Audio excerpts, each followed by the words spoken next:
আসসালামু আলাইকুম, সবাই কেমন আছেন? আলহামদুলিল্লাহ, আপনাদের দোয়া আমি অনেক ভালো আছি। আয়াত মমস ব্লগ দেখার জন্য সবাইকে স্বাগতম জানাচ্ছি। আজকে কিন্তু ভিডিওটা সকাল সকাল শুরু করে দিলাম আপনাদের মাঝে শেয়ার করব বলে।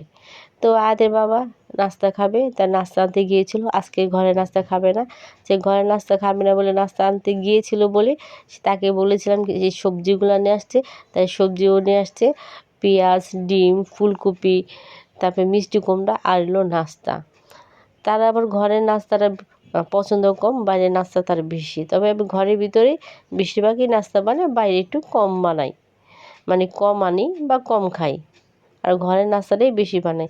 তো আয়াতে বাবা নিয়ে আসছে বুটের ডাল আর সবজি ভাজি। তবে সবজি ভাজিটাই আমি খাবো, বুটের ডাল দিয়ে হয়তো আয়াতে বাবা খাবে, আমি আবার বুটের ডাল খেতে পারি না।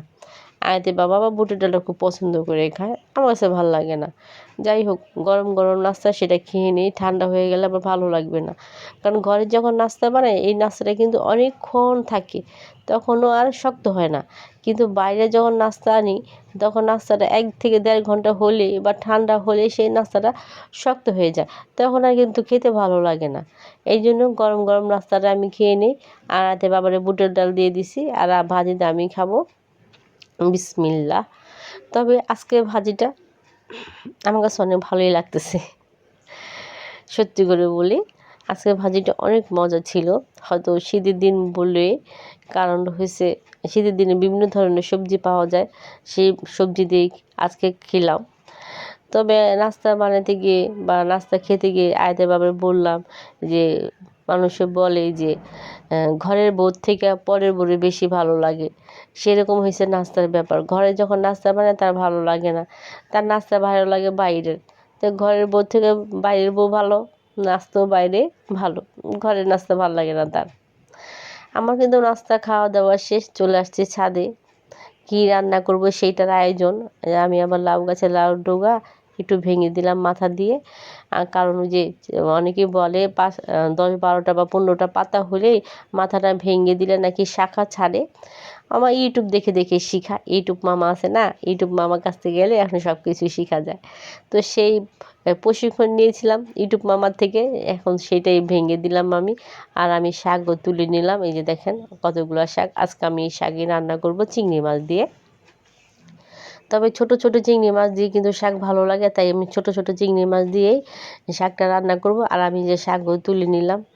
ভাবা যায় ঢাকা শহরে এত উপরে শাক বুনে সেই শাক তোলা অনুভবটা কি বা ফিলটা কি, আসলে যারা এগুলো না করে তারা এটা বুঝবে না। অনেকে তবে পছন্দও করে না, তবে আমার কাছে এগুলো কিন্তু খুব ভালো লাগে। এই যে আমি শাক কিন্তু তুলে নিলাম, মোটামুটি এক ঝুড়ির মতো হয়ে গেছে।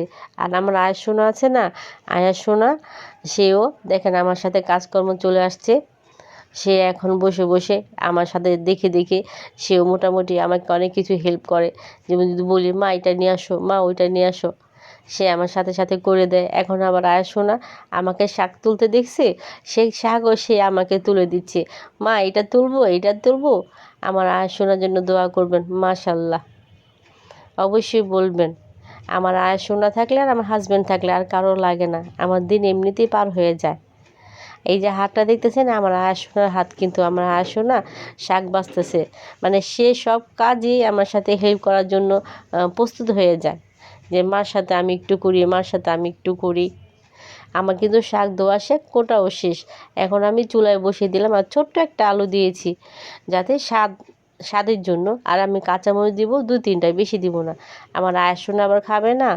এই জন্য তার কথা চিন্তা করে আমি কাঁচামরিচ কম দিব, আর লবণ দিয়ে দিলাম অবশ্যই স্বাদ মতো কিন্তু। কারণ যেহেতু টাটকা শাক এতগুলো কিন্তু থাকবে না, অল্প পরিমাণ হয়ে যাবে। আমার শাক কিন্তু সিদ্ধ হয়ে গেছে এবং পানিটাও শুকিয়ে নেব, আর অনেকক্ষণ পানি উঠছে, যেহেতু টাটকা শাক পানিটা বেশি উঠে গেছে।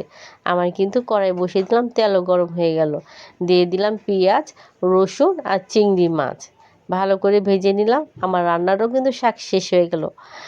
শাকের কালারটা কি হয়েছে দেখছেন, সবুজ একটা কালার। টাটকা শাকের এইটাই একটা গুণ, যখন আপনি রান্না করবেন ঘ্রাণও ভালো আসবে, খেতেও মজা, আর কালারটা একদম সবুজ থাকবে। যখন গ্রামে যাই ঠিক এরকম একটা কালারের শাক খেতে পাই। তবে আমার মনে হয় এই শাক দিয়ে আমি 1 প্লেট ভাত খেতে পারবো। দেখতেই বোঝা যাচ্ছে যে শাকটা অনেক মজা হবে। যেই দিন দেখতে ভালো খেতেও অনেক সময় ভালো হয়। সবসময় যে দেখতে ভালো হলে যে খেতে ভালো হয় তা কিন্তু নয়। আমার ভিডিওটা কেমন লাগলো অবশ্যই সবাই কমেন্ট করে জানাবেন। সবাইকে অনেক অনেক ধন্যবাদ। আসসালামু আলাইকুম। আল্লাহ হাফেজ।